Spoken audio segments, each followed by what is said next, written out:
introduction. I didn't really know what to expect, but that was very kind. As David said, my name is Erika Ghent, and I do feel very honored to be speaking on behalf of the International Affairs graduates today.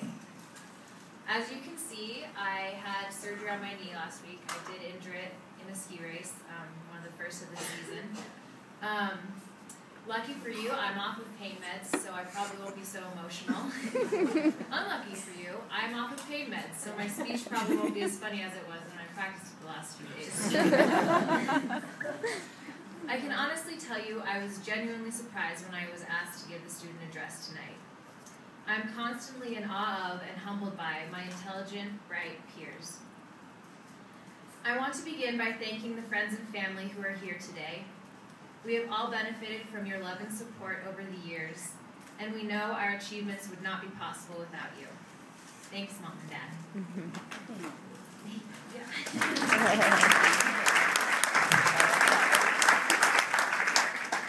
I also want to thank all the professors and staff in the International Affairs program. You have inspired us to learn, to question, to challenge. We have gained so much from your guidance and teaching, for which we will forever be grateful. So thank you.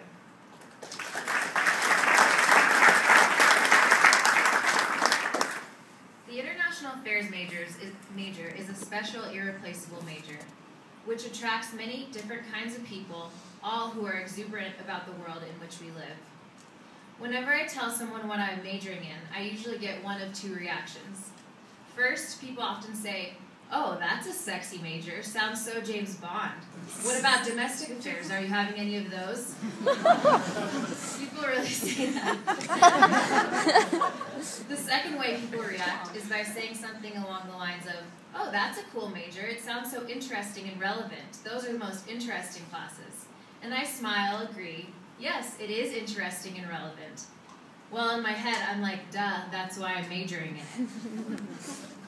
Seriously though, international affairs students are special. President Obama said, at each and every juncture of our history, somebody has been audacious enough to say, we could do better, and more often than not, it's young people who've done it. If young people are changing the world, then it is young people like my international affairs peers who are at the heart of that change. Because it is easy to say what needs to be fixed and what is going wrong. It is much more difficult, though, to get at the root of problems and understand their nature, and then figure out how to fix them. This is exactly what we are enthusiastic about and why we chose this major. We all seek to better comprehend the world in which we live, so that we may make it a better place, not only for ourselves, but for our common humanity. There are three common things my fellow students and I are passionate about. First, we are passionate about understanding the world. From studying a country's history to learning about its people's culture, we know the importance of deciphering the context of any society in order to better conclude its present circumstances. This is vitally important in today's increasingly smaller, interdependent world. More than ever before, we are interacting with different peoples and cultures, socially, academically, and in the business world. Because of this, it is ever more important to have knowledge and respect for the people with whom you are working or speaking, and this only comes from listening and communicating effectively, which leads to mutual understanding. Next, we are passionate about learning from the world. So often we hear about what we as Americans have to offer the world. This is a point of many heated class discussions, so to spare my classmates, I won't delve in much further.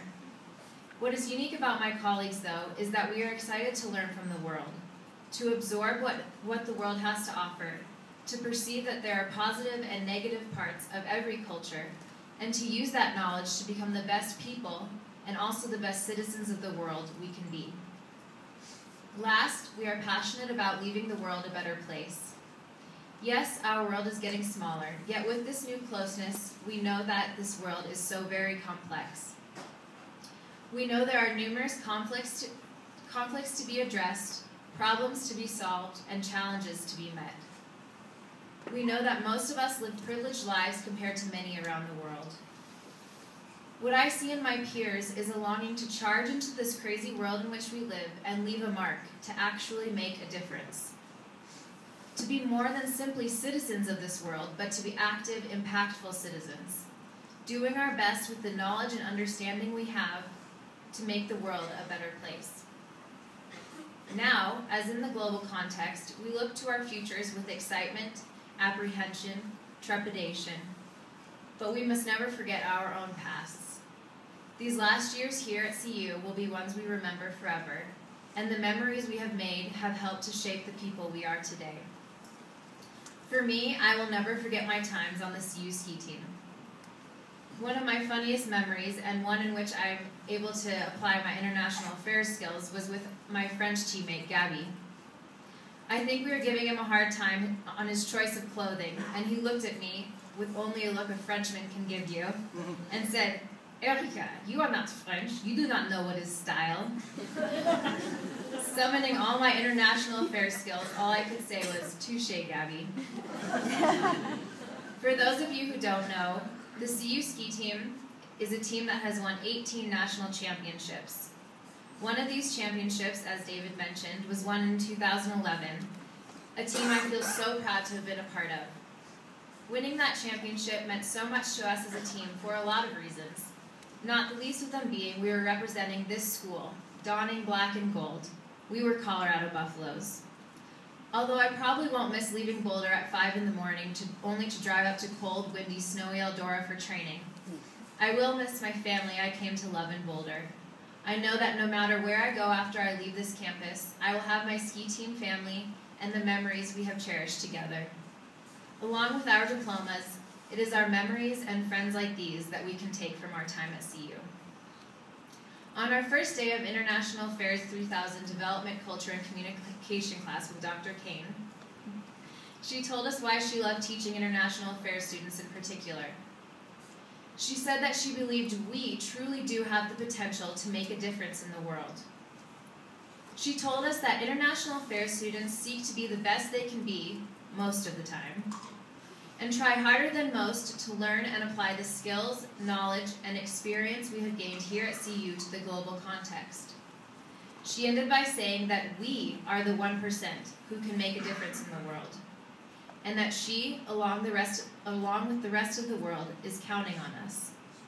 So, to my International Affairs graduates of 2012, whether we like it or not, the world is counting on us.